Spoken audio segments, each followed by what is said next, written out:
কল্যাণী ইউনিভার্সিটির আন্ডারে তোমরা যারা থার্ড সেমিস্টারের স্টুডেন্ট রয়েছো বিএ জেনারেল অর্থাৎ পাস কোর্সের, তো তোমাদের থার্ড সেমিস্টারের এলসিসি ইংলিশের দ্য ডলস হাউস থেকে কিছু এমসিকিউ টাইপ কোশ্চেন নিয়ে আজকের ভিডিওতে আলোচনা করব। মানে দ্য ডলস হাউসের যে গুরুত্বপূর্ণ এমসিকিউ কোশ্চেনগুলি রয়েছে যেগুলি পরীক্ষায় আসতে পারে, তো সেই কোশ্চেনগুলি আজকের ভিডিওতে আলোচনা করব।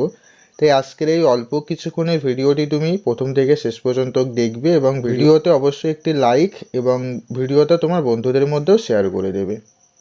তাহলে চলো দেখে নেওয়া যাক তোমাদের এই দ্য ডলস হাউস থেকে কি কি ইম্পর্টেন্ট কোশ্চেন রয়েছে, সেগুলি তাহলে দেখে নেওয়া যাক।